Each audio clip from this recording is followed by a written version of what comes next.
Hello everyone and welcome back to the High School Sports Beat. I'm Dave Yates. It is time now for the Dunkin High School Notebook. America runs on Dunkin, and as always we are joined by Paul Gotham from PickinSplinters.com. Paul, always a great time to go to the site. What's on there right now? We're getting ready for sectionals. The last week of regular season play. We'll carry it all the way through. Make sure you come and get your standings, your stats, your scoring leaders, your double-double leaders, everything that you're going to need to get yourself ready for the sectionals.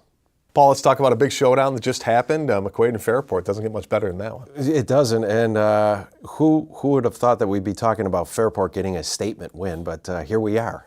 Fairport coming off not too long ago a double-digit loss against Hilton, a narrow win against Penfield, so Scott Fitch's group needing a victory, and not only do they win on the road, double digits over a McQuaid team that was starting to look like it had sort of caught its stride, but Scott Fitch's group, Ryan Lucy leads 4 in double figures.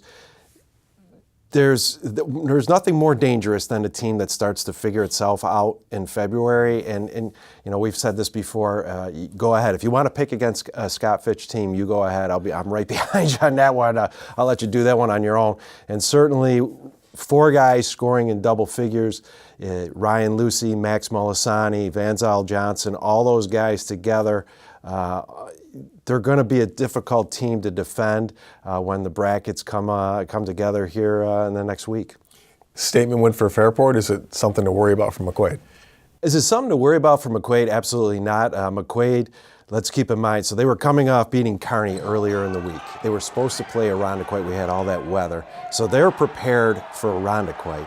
And then they get 1 day of practice to shift gears for Fairport. And they have been coming off a few big wins. And I think losing a game early in February is not a bad thing. Which, speaking of losing a game early in February, Mendon and North Star, are they going to pick up a loss? Both those teams are undefeated. North Star wins their first 16.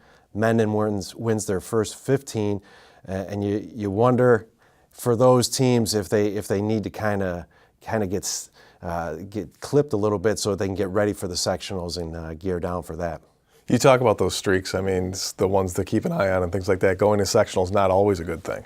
Not always a good thing, but then you have some teams that might be starting to pick up their rhythm a little bit. A team like Gates Chili has won 8 straight games. Greece Athena has won 7 straight games. And those are teams, they did their losing earlier on in the year. They recuperated from those, they figured themselves out, and now they're starting to win, so they're catching their stride right at the right time. A team to keep in mind, and School of the Arts, Al Nash's School of the Arts team, I'm not going to go out on a limb and predict that they're going to make a run in A2, but they're a team, they've also won 7 in a row, and the nice thing about that team is they're led by 2 sophomores and a junior.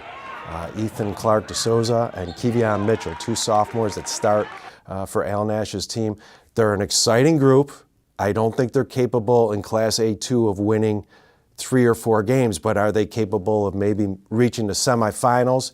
Yes, and they're certainly, those are 2 kids that you're going to want to know their names because they're going to be hearing a lot of them in the next couple of years as that team continues to succeed. I was going to say they got to be excited if whatever happens this year is gravy when you've got that for the future. And certainly Al Nash has had a lot of success in the past, a lot of history with bringing teams along. They're a fun group to watch.